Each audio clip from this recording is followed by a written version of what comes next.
Healing is not a solo journey. Healing doesn't happen in a vacuum. Science even shows us that connection, real connection, reduces stress, it improves immune function, and it accelerates recovery. When you are surrounded by people who believe healing is possible, people who show you what's possible, it ignites something within you biologically. And it makes you think, if they can do it, maybe I can too.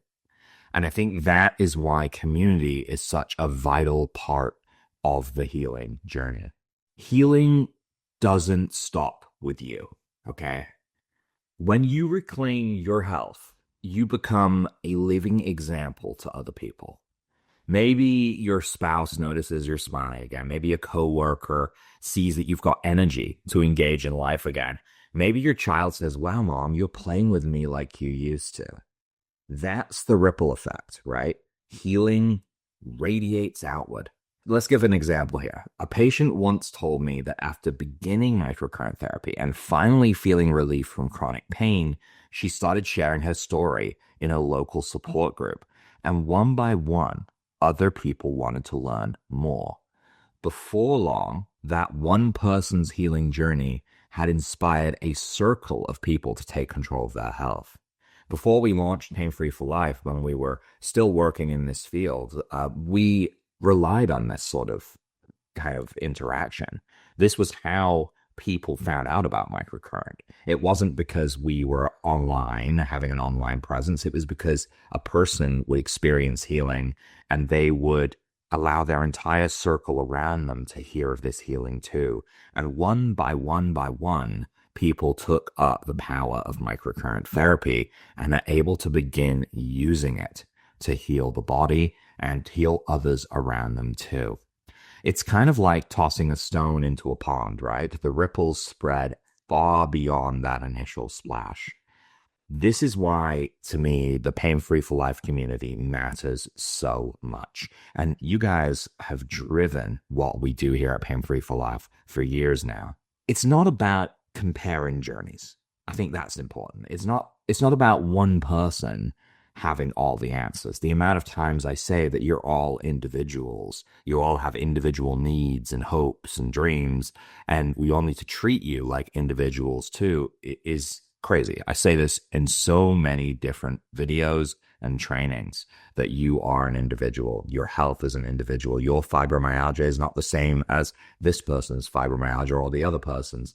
It's all different. It's all got different substances to it. And the similarities are there, but it's important not to compare your journeys.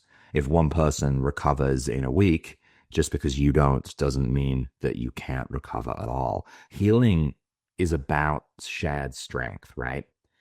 Healing looks like family members learning microcurrent therapy together so they can support one another at home. And it looks like practitioners training in new modalities and then teaching their own communities. It looks like patients sharing their success stories so that other people who are discouraged can find courage again. This season, we are going to go deeper into this theme of collective healing. We're going to explore stories of people who are healing together, communities that are taking charge of their health, and practitioners who are spreading tools like ours, like their own, across the globe to provide general wellness and health and well-being. And I want you to think about this. What role could you play in this movement? I'm going to challenge you. Don't keep your healing to yourself. If you found something that helps, share it. If this podcast has encouraged you, send it to someone who needs it. If you've experienced breakthrough, tell your story. Because you never know who's listening. You don't know who's watching. You don't know who's sitting there waiting for that little spark of hope. And you might be the person who helps someone else begin their healing journey. And trust me, I've been on the receiving end of that, and there is no better feeling. Let's keep walking this journey together. And most importantly, let's keep healing together.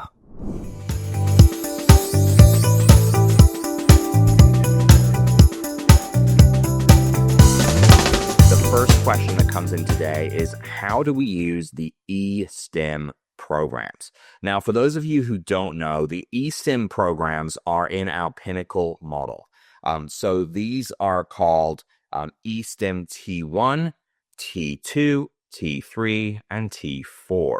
So these are progressively increasing modes that increase in their intensity that are designed to actually stimulate and exercise muscles. So typically, we don't have a whole lot of training on how to use these. So I understand why this question might be being thrown out there.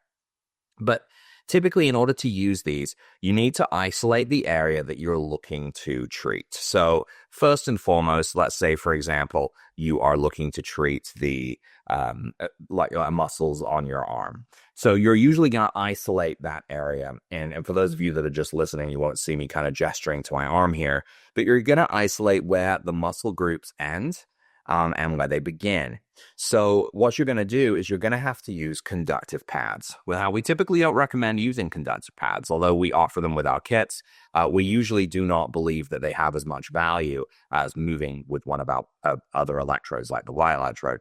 But in the case of the eSIM programs, you want to grid in those muscle groups. So you place one pad on one end and one pad on the other.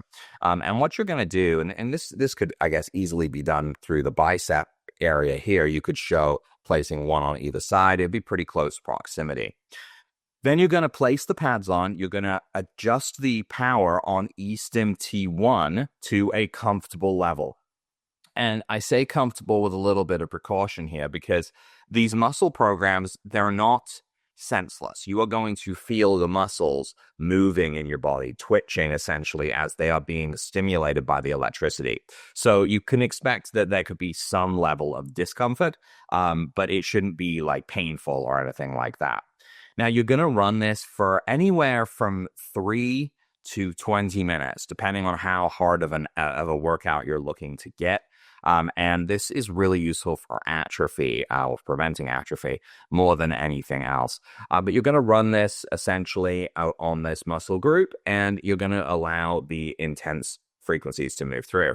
Now, you want to repeat this daily. So you actually have to move through the modes as you go over time, but you're going to stay with eSIM T1 for the first 5 to 7 days.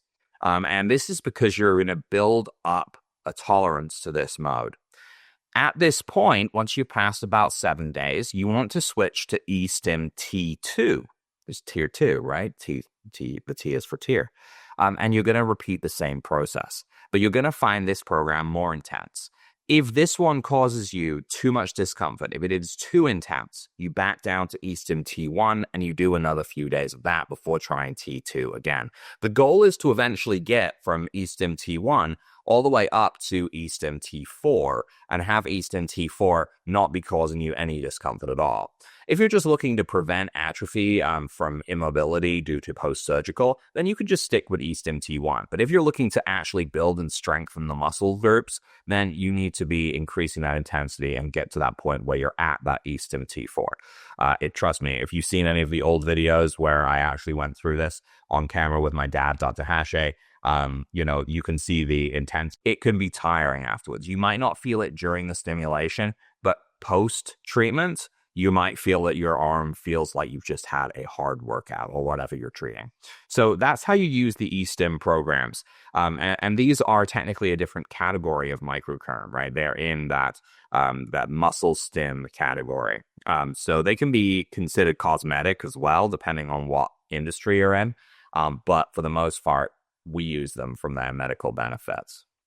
All right, so that was a great first question. It is something that I think we hear about a fair amount.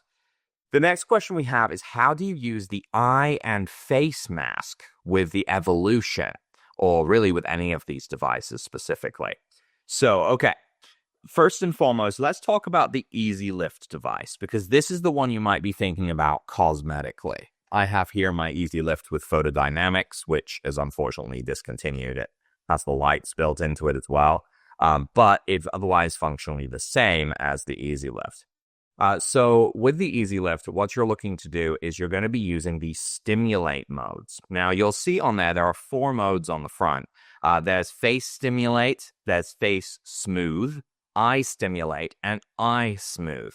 Now, essentially, the rule of thumb with these is that stimulate modes are meant to be held in place. Smooth modes are meant to be moved over the area. So when you're using the conductive eye and face masks, not the microcurrent goggles, let's make this perfectly clear. When you're using the conductive eye and face masks, which are sticky pads in the shape of masks, okay? One that goes just around the eyes and one that covers almost the entire face. You're looking at using the stimulate modes because you're not moving those around. You're holding them in place or they're sticking to your face. So you're going to use face stimulate with the face mask and eye stimulate with the eye mask. Now, these masks they're kind of the late approach to cosmetic treatments. And this is kind of what my mom would say. Like, if you're gonna just use the mask, you don't expect the same results, but it certainly can save you some time. And you can get good cosmetic results with it. And you can be standing there for 5 to 20 minutes with this mask just running and pulsing. And you're going to feel it coming on and off, on and off. So the question then becomes, what do you do if you have a different device and you want to do this? Can you do the same treatments? The answer is depending on the mask. So the face mask is pretty much doable with every one of our main Avazzia Life devices. If you're trying to get the equivalent of face stimulate, you're looking at 121 hertz. It has the same modulation. It's actually the same frequency, but the easy lift is a little bit gentler because it is designed entirely for cosmetics. So it doesn't go as deep into the body. But if you're trying to get the same results, 121 is how you replace the face mask. What is your option in the Life Genesis 2, the Life Genesis, and to do cosmetic treatment with the eyes? Well, you don't really have an option in the Genesis 2 or the Genesis. In the Evolution, you're going to want to go close to around the 32 to 45 hertz, which is your gamma mode. You could also do 7 to 12 hertz, but it's not going to be ideal. It's not going to be the perfect frequency. So in this case, you would do that with the Evolution. You wouldn't really have an option for using the eye mask the same way with the Genesis 2. So the eyes are just more sensitive around them, so we use the lower frequencies. Now, if you have the Pinnacle and a Pinnacle model device, what you're essentially doing here is you're actually having the same modes in that device. So when you're going through the Pinnacle, you'll have the full easy lift modes are actually equipped in it. So you'll find them in there as face stim, face smooth, eye stim, and eye smooth. And so you can just use those as is. So you use the eye stim and the face stim. They may not say stimulates, but they are the same thing functionally. So that's how you would do that. So the next question we have here is, how about boosting natural immunity as well as holistic tips for better sleep? Okay, so quite a lot to cover in that, I suppose. Well, we do have our full immune booster protocol.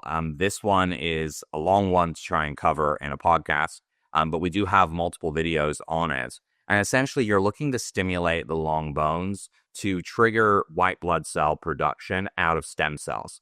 Once you've done this, these move actually into areas of your body like the thymus, and you would then be treating and following up by releasing them from the thymus, by working on the spleen and also working on the liver, which are your kind of immune detox organs. Like, they're going to help you out to clean things up. There's also Pirogov's ring, which makes a part of that, especially if you have tonsils. This boosts immunity seasonally. If you don't have tonsils, it's not as important, but it does still help with lymphatic drainage.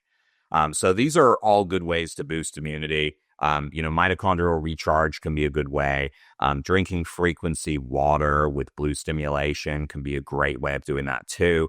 Even doing the grounding protocol can boost immunity by improving the pH of the body, which can prevent disease from setting in. But mitochondrial recharge is one of those ones that it helps with the voltage of the cells, and that prevents them from becoming disease states as well.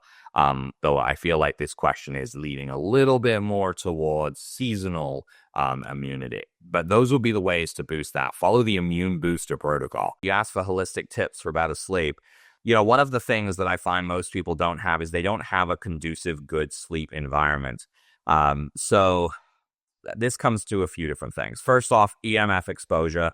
You can tone that down at night. Even if you're using Wi-Fi during the day, turn it off at night, right? You don't need it on. You don't need a TV in your bedroom. Even if it's off, it's still emitting electromagnetic fields unless you've unplugged it. You don't need, there's a lot of things you don't need. You don't need a cell phone sleeping next to your bed so that you can have an alarm in the morning. You can buy an alarm clock for $5 from the dollar store, and it doesn't emit extreme amounts of EMFs right next to your brain. This, as much as it is to some people it is debatable. EMFs are an electromagnetic field that is higher than what our bodies resonate with. It will bother us. It's kind of like something buzzing. If you hear a buzzing in your house and you can't figure out what it is, it would drive you nuts. It's driving your body nuts. Your body's not going to be able to sleep if you have a cell phone next to your bed. So find a different place for it, plug it in a different room. I know that these things are things we can't really get away from if we want to work in this modern world, but they are something that we can control our exposure to. Beyond this, I think temperature is one of the biggest things. A lot of people like to be warm and cozy when they go to sleep, but they also need the room around them, the space around them to be a comfortable temperature. There's an ideal temperature for sleeping. And for me, I think I go a little bit beyond that. I always try and keep my house at around 18 degrees Celsius, which to me is more comfortable. Because I'm like, I can always pile on more blankets, if I needed more. But the ideal temperature for sleeping is somewhere maybe it's in the 19 Celsius range. For those of you in Fahrenheit, which is probably actually most of you, you're talking between 60 and 67 Fahrenheit is the ideal temperature for sleeping. If you can hit around 18 degrees, I know that can kind of feel cold, but it's where our bodies want to be when we're asleep. And it really can help with improving the sleep quality and length if your area is cool enough and not overly warm. You can always add more blankets if you're getting a little bit cold. Okay, so that's kind of some quick holistic tips for better sleep. I suppose one other thing that I can always say is in the evening, reduce your artificial light down and just start using candlelight. Have a fire if you've got a wood fire, or even a gas fire. Flame light is easier on the brain. It does not destroy the melatonin in the brain. So try not to use screens. Try not to have, artificial lighting on in the evening within about an hour of going to bed. And those are all things that can help improve sleep.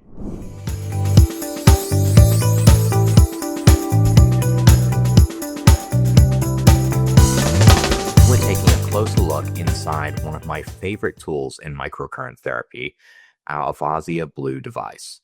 Now, if you've ever looked at this small 2-button device and thought, how can something so simple make a difference? The Avazzia Blue is what we might call a gateway to microcurrent therapy. It's affordable, it's safe, it's simple, yet it holds the same core technology found in more advanced Avazzia systems. It features 2 programs, 77 Hertz mode and Blue stimulation mode. Now, 77 Hertz is the foundation for scar tissue repair and fascia alignment. Blue stimulation is a wide band spectrum that covers regeneration and inflammation control. Even with just these 2 settings, this device can address pain, it can address inflammation, it can help, to a degree, with the nervous system regulation, and it can even work on balancing the whole body. Now, how is this possible? You've probably heard me say it before. Everything is connected. Holistic medicine is all about that.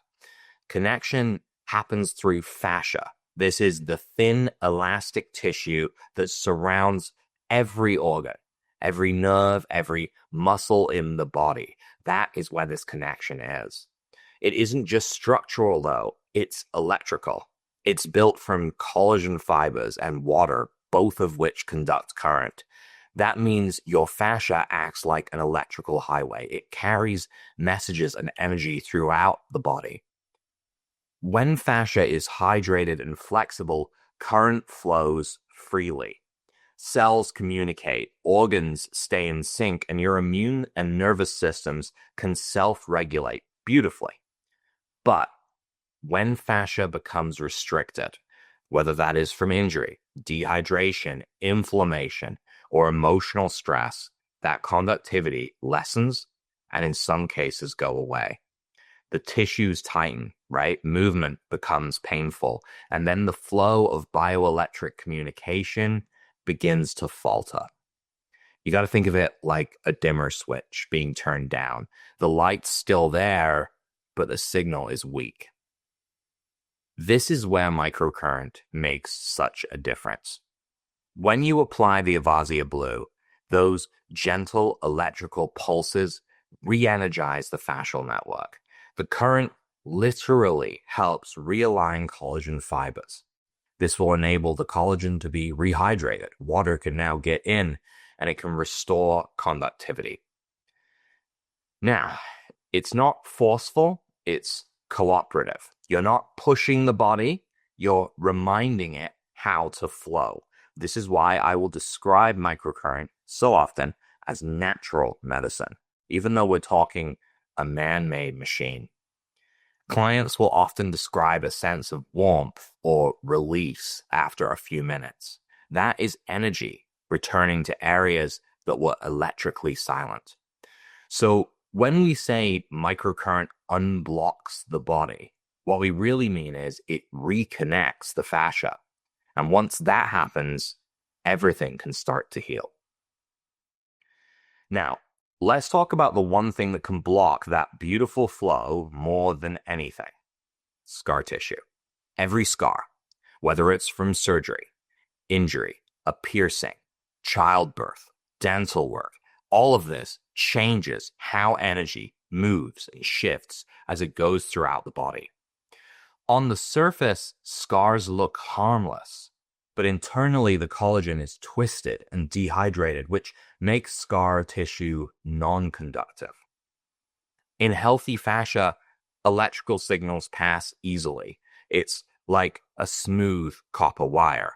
In scar tissue, those signals hit resistance, like trying to run current through a frayed cable. Scars act as capacitors. This is the key insight here. They store electrical charge instead of transmitting it to the tissue.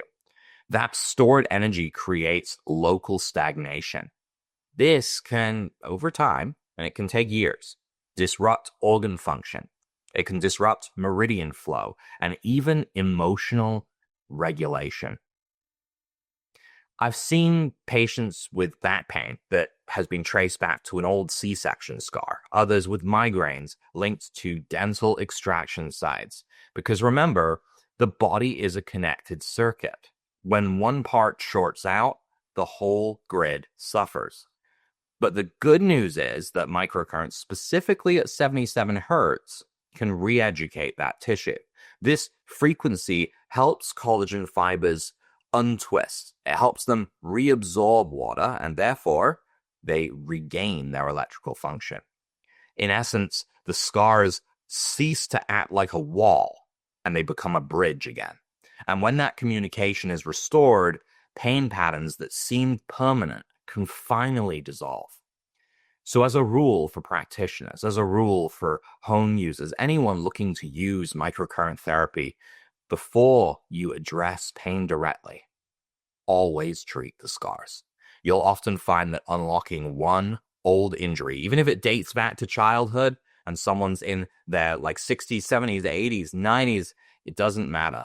That one old injury could have started it all, and this could allow the entire system to reset. So let's bring it full circle.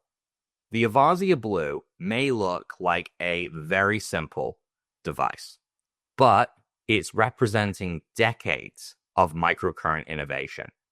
With just 2 programs, you can reconnect fascia and restore conductivity. You can neutralize scars and unblock the body's communication. You can reduce inflammation, and you can activate natural cellular repair. It is safe. It is accessible. It is easy to learn. It is a bridge between home wellness and professional therapy. And when used consistently, it's not just a device. It's a daily reminder to your body that healing is possible.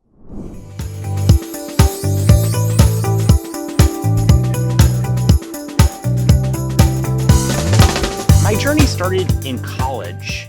I was walking around the University of Michigan campus my freshman year looking at a depleting bank account and figuring out how I was going to come back to school the next year. And I come across one of those flyers with, the little pull tabs at the bottom. Yeah. It's I'm caught by this because it says you can make $8,000 in a summer. And before that, the only way I knew that you could make $8,000 was working on an Alaskan fishing boat. And I just heard stories of kids who just went overboard and were never found. And I just didn't want to risk life and limb to come back to school. This one was for running an exterior painting company, and I interviewed. I started the franchise. I got the job. I painted houses. It was great, and I really thrived in that environment because it was requiring me to do 5 different things at once and think about all these projects happening simultaneously. One day I'm power washing on a roof, getting a house ready for painting. And I'm thinking about, the crew that needs their ladders moved and the crew that, needs more paint. And all of a sudden I'm falling. And in my absent-mindedness, I realize I have walked backwards off the roof. I land on the front lawn of my client's house. I can't breathe. I think I'm going to die here on this front lawn. And I managed to stand up and throw myself over the hood of my car. And somehow I knocked the air back into me that way. And, just a pro tip, if you ever do find yourself in this situation, try to stand up. So I go to the hospital and I lay on a stretcher for 3 hours in the emergency room. And the doctors scan me and they tell me nothing's broken. And they send me home with muscle relaxants and tell me I'm going to be fine. And that began 8 years of chronic back pain. And it wasn't until I studied exercise science and nutrition in my master's program and became a personal trainer, exercise physiologist, that I really learned how to stabilize and strengthen the core and got out of that daily pain. But I'd still find like every 6 months to a year, I'd do something like sneeze and throw my back out. In talking about like pain that's so bad that you can't stand up, you can't function, you can't work. It's 3 days on an ice pack. And I just knew that there was something structurally still wrong with my body, even though I was strong. I was flexible. I was working out 5, 6 days a week with clients. What would you see are the most common alignment issues that in people specifically that have chronic pain, and what would you do to help resolve those alignment issues? Yeah, great question. Now, most people think about their alignment as a postural issue. Like, I just need to stand up straight. I'm slouching. Or, uh, you know, I I hear a lot. I have different leg lengths because my doctor has pulled my legs out and they've seen my ankles are at different positions, and so they give them an insert for their shoe. But what I found, and this was really the heart of what I learned in that study group, is that a pelvic imbalance, which is so common, once you start looking, you find it in 70, 80% of people. A pelvic imbalance where the pelvis is forward on one side and backwards on the other side will make the legs look differently length. The forward side's longer, the backward side shorter. And then a pelvic imbalance where one side shifts higher than the other. Obviously, the high pelvis is going to be a short leg and the low pelvis is going to be a long leg. When that happens, we often will have a shift at our sacrum as well. The sacrum is the second to lowest bone in the spine. It's the coccyx is below it, but it forms the upper part of the butt, and we sit on it all day long. So, the 6.5 to 8 hours of sitting that most Americans do has some shifting on the pelvis, and the sacrum. That it has some shifting on the sacrum. The result of all of that is various muscles in the body will not work optimally. How do you think this complements patients that are already working with our system in this kind of integrative healing approach? Now, what excites me most is that we're both working on resolving pain at its root, not just masking it. What you're doing with microcurrent therapy and scalar energy, it's just amazing at a cellular level to help people to stop that chronic pain loop. And where alignment comes in is when someone's sacrum is misaligned, even just slightly. I really do mean a centimeter or half a centimeter. It disrupts muscle function and joint mechanics and nerve signals, especially to the glutes. So even with the most powerful internal healing tools, if the structure's off, movement stays inefficient, exercise causes more pain. Um, my work helps to rebalance the body at its foundation so that you can hold the benefits that therapists like you are doing. And glute activation specifically helps people reroute their power and stability through their posterior chain, reducing that strain at the hip joint, at the SI joint, and in their spine. So for me, I really think the two approaches are two halves to a body reset. You help on the inside, and with the regulation, you've called it like renormalizing at the tissue level. And I think it's kind of renormalizing at the joint level, the work that we're doing. We're just helping the body go back to where it used to be. And I think together it's a powerful, lasting relief recipe.